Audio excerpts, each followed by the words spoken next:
All right, welcome everyone. Thanks for joining us today for our Age Well series webinar, Rest and Renewal, Sleep Health as We Age.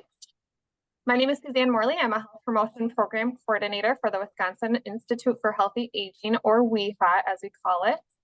WIHA is an organization whose mission is to improve the health and well-being of all people as we age. And we encourage you, if you haven't already, to learn more about our programs and initiatives on our website, which is on the screen, and to sign up for the Age Well newsletter already, if you haven't already. A few housekeeping pieces. All participants will be muted and have their cameras off during the presentation. This webinar will be recorded and an email will be sent out to all registered participants after the presentation.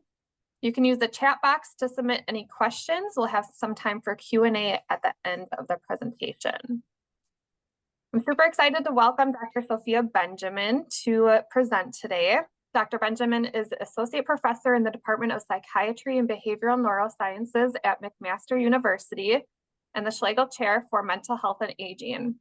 She is the co-founder and co-executive director of GeriMed Risk. And Dr. Benjamin's work focuses on implementing and integrating evidence-informed solutions at a system level for common challenges in older adults, such as polypharmacy and insomnia. She was the inaugural co-medical director at the Provincial Geriatrics Leadership Ontario, and she completed her training in general adult and geriatric psychiatry at Duke University Medical Center in North Carolina, and her master's in health sciences through Duke National Institute for Health Clinical Research Training Program. Her clinical practice is in the Waterloo region of Ontario. So Dr. Benjamin, I will let you take it from here. Thanks for being here. Thank you. And thank you so much for the kind introduction and the invitation to present on this topic that is kind of near and dear to my heart. Okay, so I'm going to just share my slides here. And you can see my slides okay? Yep, looks good. Okay. I'm just going to try to find the other screen. Excellent. Okay, so we have about, over the next 40 minutes, I'll cover a number of different concepts in sleep, specifically sleeping as we age, and how we might be able to approach some of the challenges that many of us have with sleep. I don't have any commercial conflicts to disclose. I'm an employee of a university, and GeriMed Risk, which is an organization that I co-founded. It's a not-for-profit organization that is funded primarily by the Ministry of Health. And the services that we provide are free for the patients we serve, and they come from across Ontario. I've received several types of research funding, also from publicly funded agencies. So we will cover normal sleep, some sleep disorders, insomnia symptoms, specifically insomnia disorder, and I'll talk a little bit about what that is and the treatment of insomnia, as well as medications and substances as they relate to insomnia specifically. So when we think about sleep over the period of a 24-hour cycle, we have two distinct types of drives that regulate when we fall asleep and when we are awake. So there is a homeostatic sleep drive, which is driven primarily by how long we've been awake. So after we wake up in the morning, the homeostatic sleep drive builds over the course of the day. Whereas at the same time, we have a circadian arousal drive that is driven by our own biological rhythms, which are related to our neurohormones, exposure to light, the secretion of hormones in our brain. So all of these have to work in concert. So, for example, when we travel from one time zone to another, for a while, these two drives are not in sync. So we might have been awake for 18 hours and then we land in a place that is bright, and that can be really confusing and we experience jet lag. Similarly, if we have a 3-hour nap in the afternoon, you can imagine that it really would mess with our homeostatic sleep drive. So while our circadian arousal drive is at a different a different peak, our homeostatic sleep drive might be different, and that can be disruptive to sleep as well. So when these two drives are working in concert, we have a good circadian rhythm. And when we go to sleep, we have different stages of sleep. So we are awake, then we move into what we call stage one, two, and three of NREM sleep, that is non-rapid eye movement sleep, which tends to be the deeper and slow wave sleep. The waves are as we recognize them on EEG. This is a very hypo-aroused state where the body is quite relaxed, the muscles can move, and when we look at the vital signs, they show us that the person is not in high arousal. Whereas REM sleep is rapid eye movement sleep. This is when we are dreaming. This is a very paradoxical kind of sleep where the EEG actually looks like we are awake, but our muscles are paralyzed.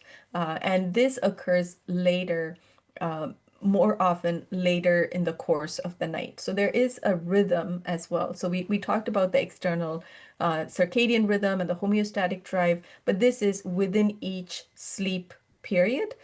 There are specific parts of sleeps, and there's a pattern that sleep generally follows during the course of the night.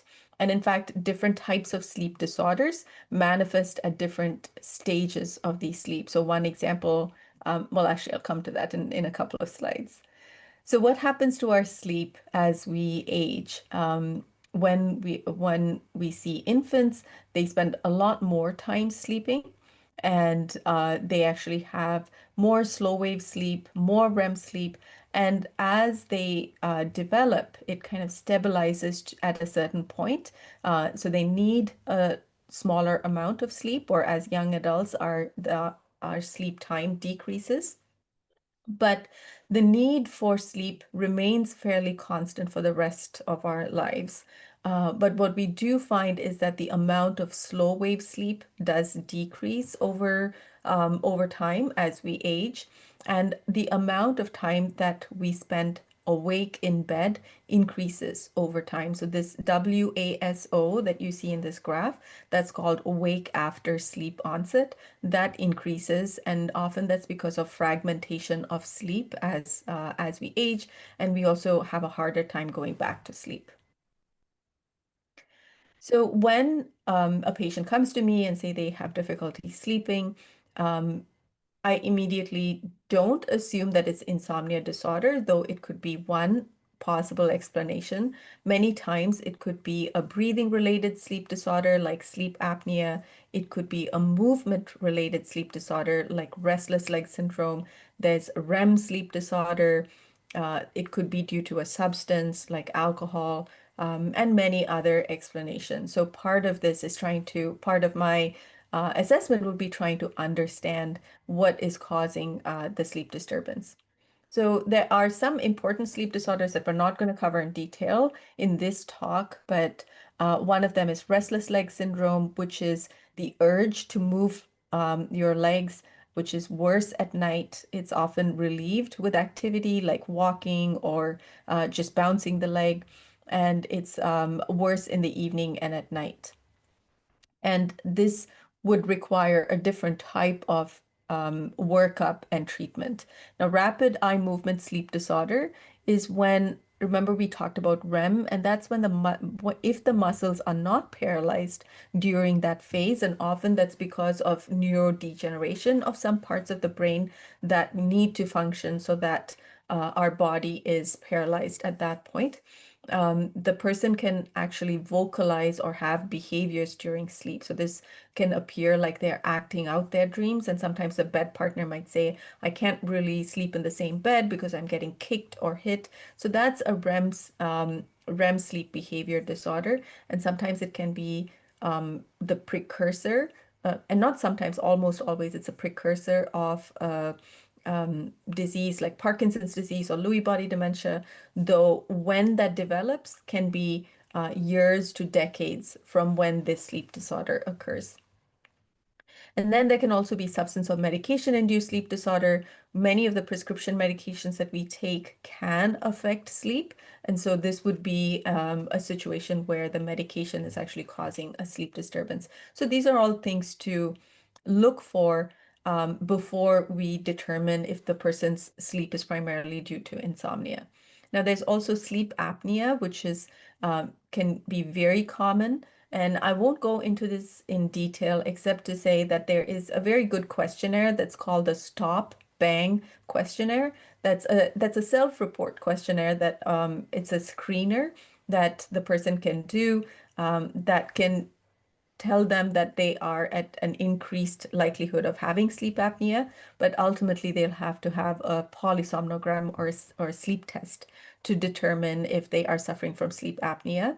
And that requires a different type of treatment. So, like a CPAP, which is a mechanical device that helps keep their airway open during sleep. So if it's not one of those disorders that we talked about and the person has insomnia, then the next is to understand, well, what is insomnia? So insomnia is a dissatisfaction with the quality or the quantity of the person's sleep. So they have difficulty falling asleep, staying asleep, or waking up early in the morning and not being able to go back to sleep. This then causes impairment during the day, at least 3 nights a week for 3 months or more, and they have to have adequate opportunity to sleep. So a couple of examples where this would not be the case is if someone has had a newborn baby and they're not able to sleep because they're up all night and they're exhausted during the day. That's not insomnia. Or if someone is taking care of a loved one who has dementia and that person is not sleeping at night and therefore they're staying up with due to their caregiving, then that's also not insomnia. And it's also not explained by another disorder, as we already talked about. So one of the questions is, why do some people develop insomnia and others don't? Um, and so there are certain biological predisposing factors that make some individuals more predisposed to developing insomnia.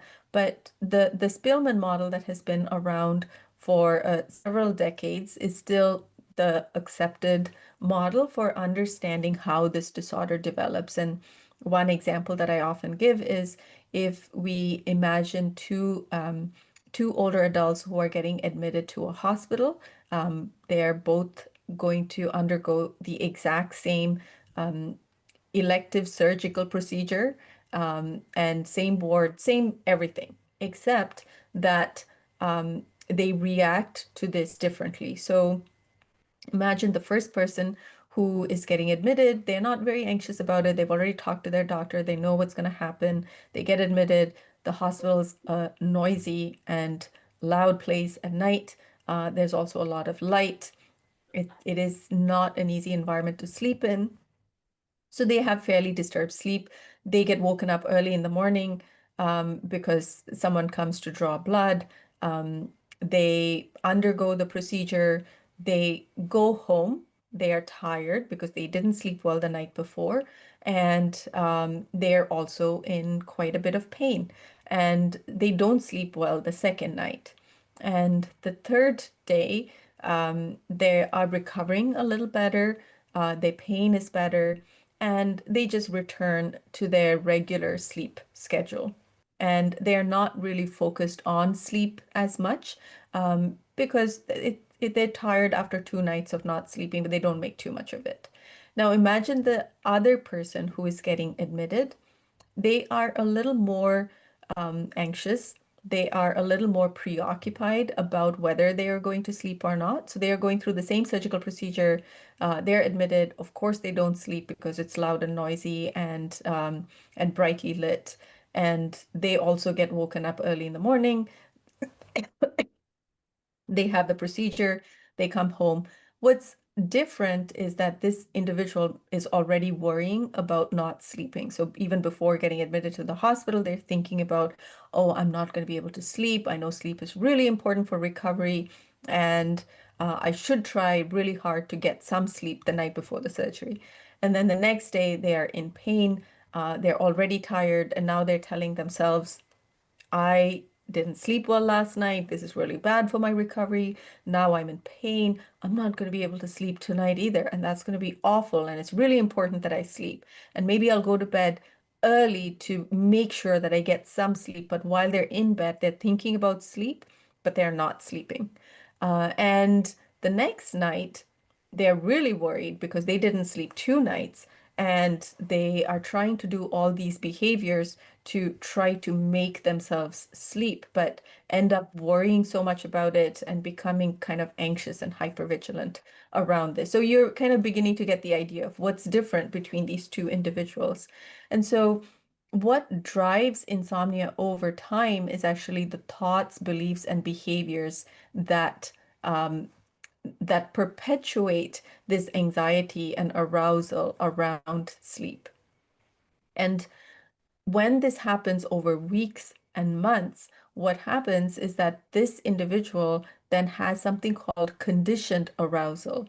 So for many of us, the thought of bed at bedtime is associated with rest and relaxation. And people might say, oh, I can't wait to go to sleep. I'm just so exhausted.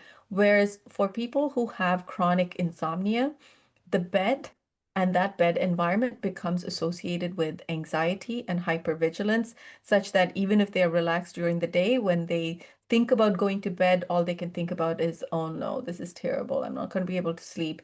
And this conditioned arousal then perpetuates their difficulty with sleep.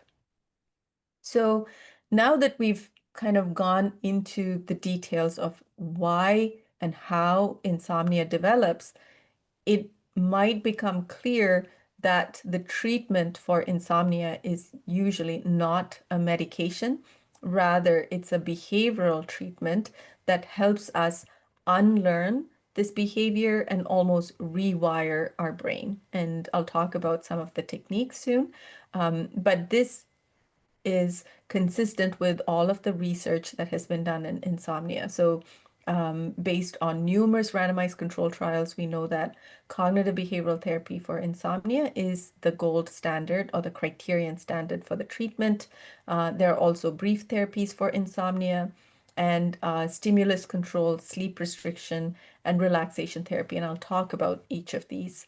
And this is what is recommended by the American College of Physicians, the American Academy of Sleep Medicine, the recent European insomnia guidelines. So any guideline or treatment standard that we look at, this is the recommended treatment for insomnia. So if you present yourself for the assessment of insomnia, ideally, your healthcare provider would do a sleep history with a sleep diary, and I'll show you an example. They will take a medical history, a mental health history. No sleep lab testing is needed to diagnose insomnia. So unlike sleep apnea, where we said we need a polysomnogram, we don't need to do that for insomnia. It's a clinical diagnosis. And then we would also need to understand what medications or substances the individual is taking. So this is what a sleep diary looks like, and you can actually go to the American Academy of Sleep Medicine and you can download it as a PDF. It's free for use. It's also on sleepeducation.org, which is by the American Academy of Sleep Medicine. So what this helps the individual do is track their sleep subjectively over a period of 2 weeks, and tracks these patterns of when they are in bed, when they go to sleep, what proportion of time are they spending sleeping while in bed, do they drink alcohol, when do they drink caffeine, when do they have their naps. And so over 2 weeks, this helps us understand their pattern of sleep, as well as what we call sleep efficiency, which basically is the amount of time or the proportion of time that the person is asleep compared to how long they are in bed, which becomes very important in treatment planning as well. This is another example of a simpler version of the sleep diary that's available at sleepwell.ca, which is also an excellent resource. So what are the components of CBTI, which is cognitive behavioral therapy for insomnia? So CBTI is different from CBT for depression or anxiety. This is much shorter, usually 4 sessions, and can also be done in abbreviated versions. And it has these components. So stimulus control, sleep restriction, cognitive restructuring, and relaxation training. And I'll talk about each of these. So what is stimulus control? So stimulus control aims to extinguish the negative association between bed and the undesirable outcomes like wakefulness, frustration, and worry. So we want to break that pairing that we talked about. And the way we do this is we try to spend as little time in bed awake trying to sleep. So the instructions that are given to the individual is go to bed only when sleepy, maintain a regular wake up time because your time that you feel sleepy is actually set by the time that you wake up.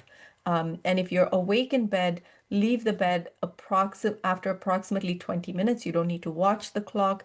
Do something boring, so not like watching TV or looking at the iPad, but something boring like a word search or I don't know, folding laundry, and then until you're drowsy, and then go back to bed when you're sleepy, no clock watching. So that's the instruction that's given.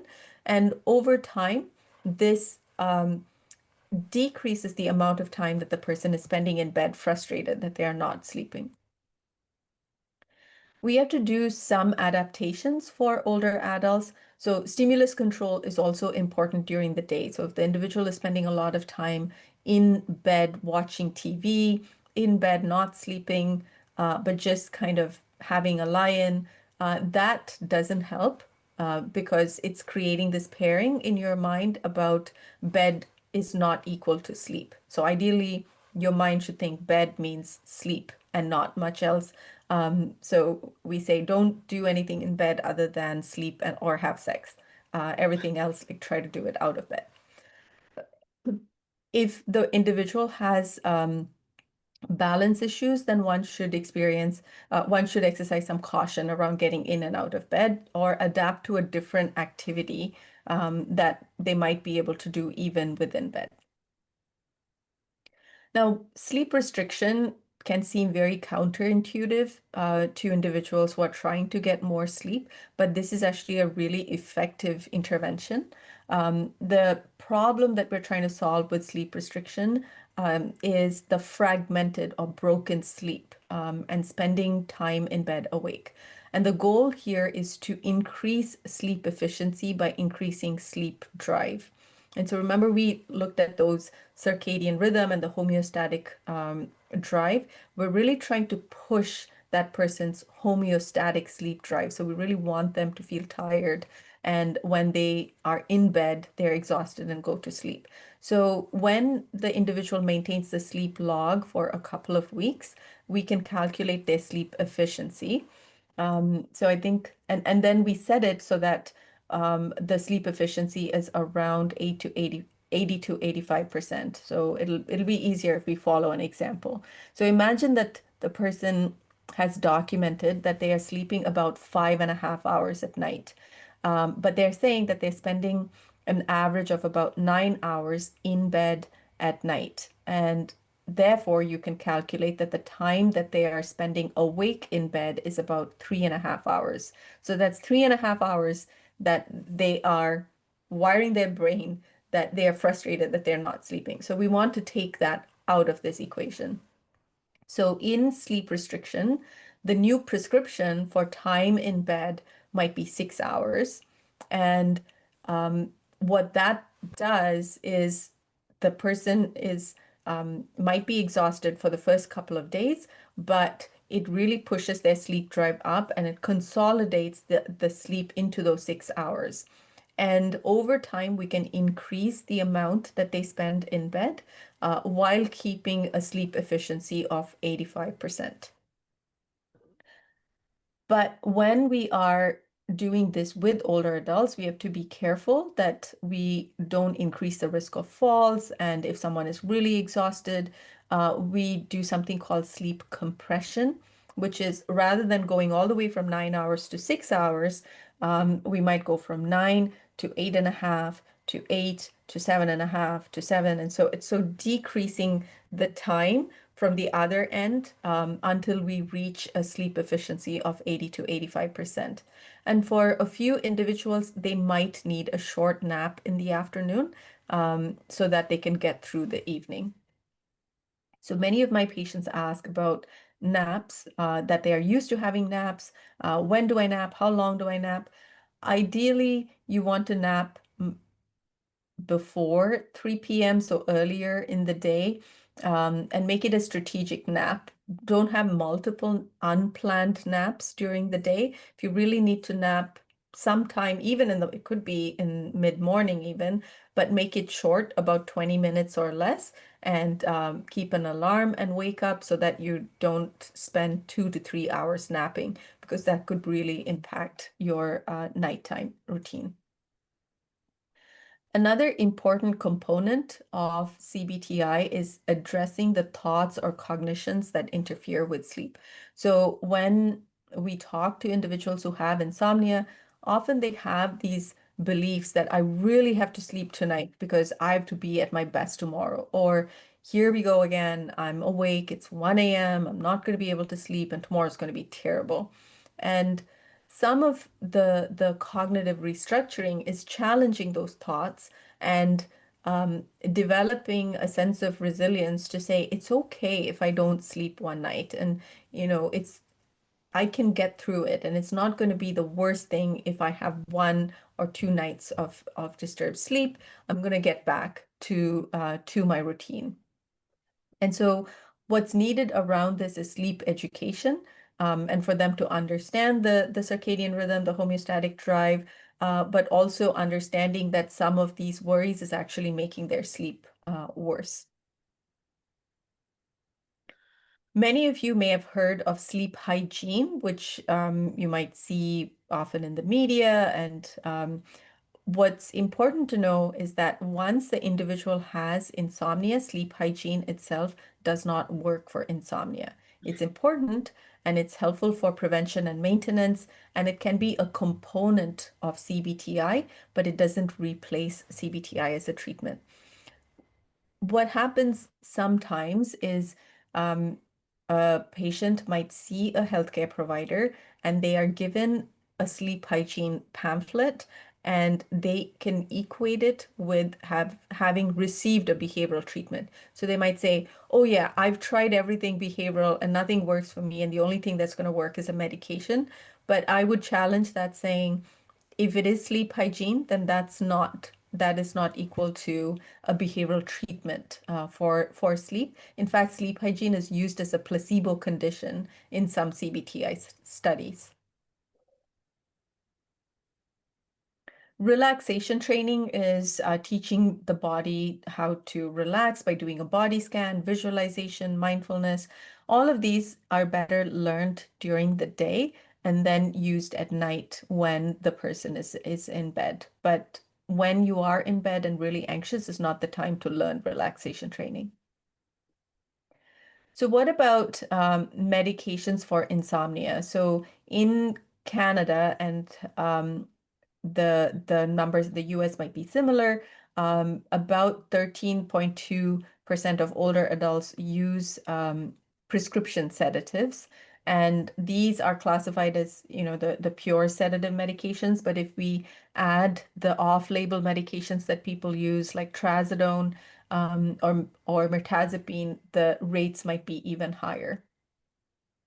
When we look at studies of medications for sleep, what we find is that the risk of using the medications outweigh the benefits. So the number needed to treat to improve sleep in one individual, we have to treat 13 people for one person to experience benefit, but 1 in 7 people will experience a harm. And those who used sleeping medication, so this is actually Medicare data of more than 1.5 million individuals. Those who used sleeping medications were had more than twice as many falls. So it does increase the risk of falls, it does increase the risk of confusion and cognitive clouding. That being said, there has been a long journey where people have tried to help individuals sleep with medication. So there were barbiturates, and even in the 19th century, then there were benzodiazepines. So these would be medications like Ativan or lorazepam, alprazolam. There are also medications like zolpidem, ramelteon, suvorexant. So these are all the newer medications. And one of the things to know about medications is what would be the perfect sleep medication, an ideal sedative medication. It's something that the individual is able to take just before they go to sleep. It reaches peak levels pretty much immediately after, and it should be out of their system fairly quickly, and does not have any after effects during the day. So that would be good. But it should also remain in their system long enough so that they don't have a rebound insomnia halfway through the night.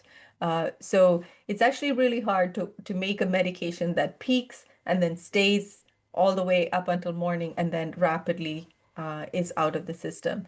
What happens is when people use medications that help them stay asleep later at night, that tends to have a much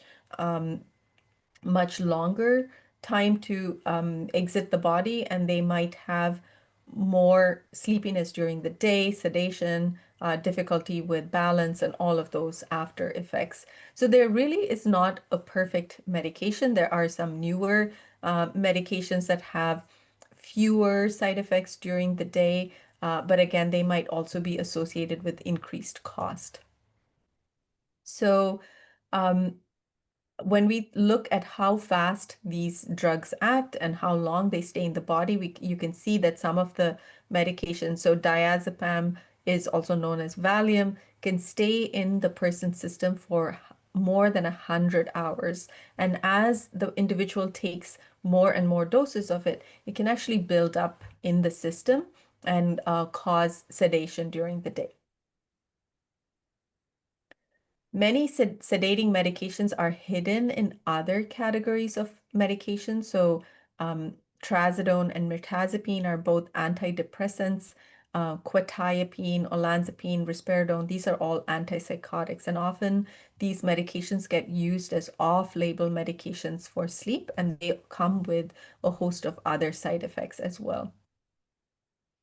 What about alcohol and sleep? So, some individuals may find that alcohol helps them fall asleep faster, and so they use it to help them go to sleep. One of the challenges with alcohol is that it's a very potent suppressor of REM sleep. And we talked about the different phases of sleep. So what happens is when we have a REM rebound, so this is a good example of a substance that stays in the system for a good part of the night and then is out of our system halfway through the night. This suppresses REM, and then it causes a REM rebound in the latter part of the night, and the individual may wake up 5 to 6 hours after they go to sleep and not be able to go back to sleep again. And so alcohol can cause a lot of sleep fragmentation, can also make sleep apnea worse, and it can make restless leg syndrome worse. So it's not a great sleep aid to use. Many individuals are also using cannabis as a medication for, not medication, but an over-the-counter sleep aid. And cannabis also significantly impacts sleep architecture. It's also hard to know what is in the cannabis gummy or the edible that the person might get, or the oil. And for many individuals, this can also lead to other side effects. So we don't really recommend cannabis for sleep, and there's not a lot of evidence from studies to support this. If you look at the ASM guidelines, they also have a patient guide that goes along with it. So this is a good resource to look at. They classified the medications that are approved for sleep as those that have evidence and those that don't.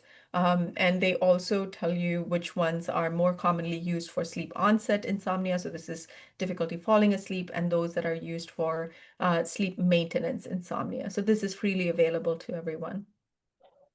They also make note of medications that are not recommended for sleep. So medications like tiagabin, trazodone, other over-the-counter medications like diphenhydramine, tryptophan, melatonin, valerian. So these are not recommended for sleep.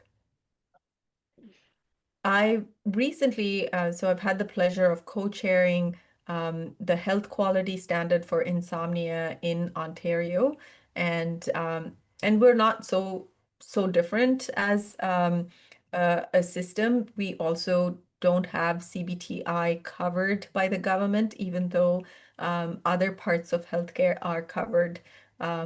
Covered by OHIP, which is our government insurance system. Psychological treatments are not yet covered, or at least CBTI is not yet covered. But even in this context, so we recently, the Ontario government publishes quality standards on different disorders. And so I had the privilege of co-chairing the insomnia standard. And I'll just tell you a little bit about it and how it relates to what is kind of the standard of care for the treatment of this disorder. So these standards are used by clinicians, by patients, to say that this is what I can expect if I have this disorder. And it comes with a patient guide. The resources in this patient guide, you can look it up, you can just Google it, and it's free for use. But of course, the context is different from the US, but some of the resources might be applicable to individuals beyond Ontario. But this is a plain language summary of what is insomnia, what is recommended for insomnia, and what some of the resources are. So I'll go straight to the quality standard statements. There are 5 statements. So people who have insomnia disorder should receive a comprehensive assessment to inform their diagnosis. So what does this mean for you? So if you have, if you are struggling with insomnia, your clinician will talk to you about sleep and how it's affecting your daily life. Ideally, they should ask you or your care partner about your sleep history, your medical history, as well as your physical and mental health. So that's the comprehensive assessment part. And we alluded to it earlier on in the presentation. And the other way to look at this is feel free to speak to your clinician about these parts of your assessment, because it can help them understand more comprehensively your sleep architecture and what is happening with your sleep. Individuals with insomnia, that clinicians should collaborate with them to develop an individualized, person-centered, and comprehensive plan. And what that means is the clinician should understand, what your values and needs are, and develop a plan that works for you in your context, and be able to follow up with you to see if your condition is getting better. Now, what about management of insomnia in people with comorbidity? So as we age, we know that sleep is not the only issue that we have. Often it's one of 5 or 6 or even 10 different conditions that we are trying to co-manage. And in this context, the recommendation is that insomnia disorder should be treated in a timely manner, whether or not they have other conditions. So, for example, if the individual has depression and insomnia, it's not that the depression has to be treated first before we can address the insomnia. In fact, there's lots of evidence to show that if the insomnia is treated, the outcomes of some of the other conditions improve. Similarly, if the person has cancer and are undergoing chemotherapy, and they are having a very difficult time with sleep, they should receive treatment for insomnia in parallel with the other treatment. And in fact, some of the cancer treatment guidelines that are more holistic actually encourage CBTI as part of the journey. Another example is pain. If somebody's struggling with pain and with sleep, it's not necessary that the pain has to be completely treated before the insomnia is treated. They should both be treated, and in fact, that could help with the pain as well. So cognitive behavioral therapy for insomnia, we've already covered this, but the recommendation is that people with insomnia have timely access to cognitive behavioral therapy for insomnia as the first-line treatment, and that therapy is delivered in a way that fits the person's needs and preferences. So many of the CBTI modalities are now digital, so people can receive virtual therapy with a therapist, or there are also, and I'll show you a resource, which is self-paced modules that the person can work through. So sometimes these might be needed before they move on to in-person or with an in-person trained therapist. Pharmacotherapy. So these are all the medications that are used for sleep, that people who have insomnia are offered medications that are effective at the lowest dose for the shortest duration after an adequate trial of CBTI. And that medication is offered only after a discussion of its risks and benefits. So if you have insomnia disorder and your symptoms are not getting better with CBTI, then you may be offered a medication, but try to understand what the risks are of taking the medication. And even if you do take the medication for a period of time, try to understand when you can come off the medication, and ideally it shouldn't be for long-term use. So that kind of concludes our review of what we recommended as the standard of care for those with insomnia. These are some resources that I recommend to many of my patients and colleagues to give to their patients. So mysleepwell.ca is a public-facing website. So this is made in a way that can be accessible to the general public. And there's lots of good information about insomnia, about the use of sleeping pills, CBTI, and then Sleepwell Recommends is also a good resource that goes into what books or other apps are available for the treatment of sleep. And AASM is the American Academy of Sleep Medicine, and they have a sleep education website that's called sleepeducation.org. This is also a good resource for the general public. Some books that I often recommend, so these are workbooks that a person can read and kind of work through many of these principles. This one is called Sink into Sleep by Judith Davidson. And the other book is Quiet Your Mind and Get to Sleep. This is by Colleen Carney. And there's also a self-paced digital CBTI module. This is called Sleep Easy. This was actually developed at the VA, at the Veterans Administration hospital system, but it is available to non-veterans as well. And so this is another great evidence-based resource that is free for individuals to use. Okay, so that kind of brings us to the end of my portion of the talk, but I'm happy to take questions. Awesome. Thank you so much, Dr. Benjamin. Before we get into questions, I'm going to briefly share my screen. And as always with our Age Well series, we ask for your feedback after today's webinar. So when you exit Zoom at the end of the webinar today, you will automatically be redirected to a survey in your browser. And if you complete the survey, you have the chance to win one of our awesome Age Well t-shirts, and the winner will be chosen by the end of this week.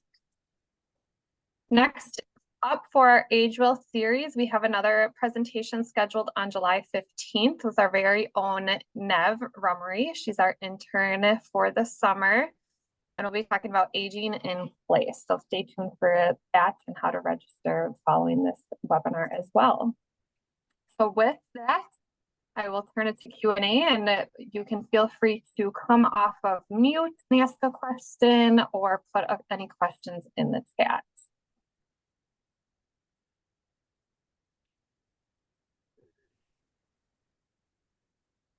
And while we're waiting for those to roll through, Dr. Benjamin, I have a question myself. So you mentioned towards the beginning of the presentation, and I know it wasn't the focus, but those with the REM sleep disorder are more likely to develop Parkinson's or Lewy body dementia. Can you maybe touch on that a little bit more for a minute or so? Sure. So when we actually assess for Parkinson's disease or Lewy body dementia, REM activation is one of the core symptoms that we ask for as a diagnostic criteria. And the the background to that is that the same Lewy bodies, they start in different parts of the brain. So they actually start in that part of the brain that is involved in sleep and the regulation of REM sleep. So it's one way in which that symptom manifests. And there's no specific like I don't want to give treatment recommendations directly in as part of the talk, but I think if you are experiencing that, you should talk to your doctor and talk to them about your concern as well. There may be individuals who have REM activation who don't the progression of it might be such that they don't develop the cognitive symptoms like within the next several years, and they might actually pass on from something else. So it doesn't mean that, oh my gosh, I have the symptom means I have Parkinson's. So like don't take that away from this talk. Just talk to your clinician about it if you're experiencing it. Yeah, thank you for that. I'm not seeing any questions in the chat, but I'll give it a little bit more time here. If anyone has thought of any questions for Dr. Benjamin, feel free to ask those now. Okay, I do see a question coming in. So I seem to have a strong cortisol surge upon waking, which feels like anxiety. Once I get going with my day, I'm fine. Do you have any comments on that, Dr. Benjamin?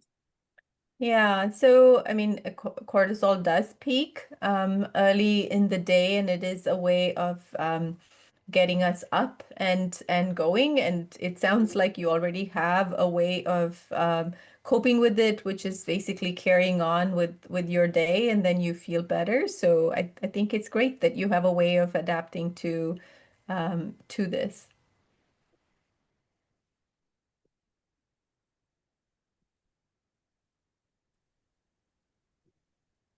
If I can sleep better in a recliner, is that okay? Or should I always try bed first? Yeah, so I think that's a good question because I do see this in many older adults. I think what I would also try to understand, and you can talk with your clinician about it, is why is it harder to sleep in bed? Like, is that because some people can have other physical conditions that make it more challenging to sleep in bed. Like some of them could even be cardiac related conditions, or it could be a mechanical condition where if the person has sleep apnea and their airways are closing, but they're actually able to breathe better when they are in a recliner. So it might be helpful to understand why is sleep better in a recliner rather than the bed, or is it that the bed is so anxiety provoking that it's almost easier to sleep in the recliner? So I think the first would be to understand the why and then find out what is the best solution for you.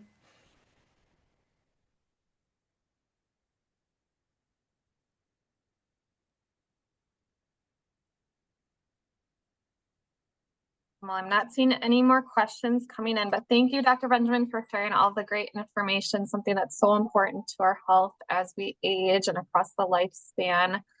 Something that seems simple like sleep, but there's many nuances that go along with it. So thank you so much. Thank you. And thank you for your attention and all the best. Thank you. Thank you. And once again, we will send a recording of the webinar after the presentation today, and please fill out our feedback survey when you close Zoom. Thanks, everyone.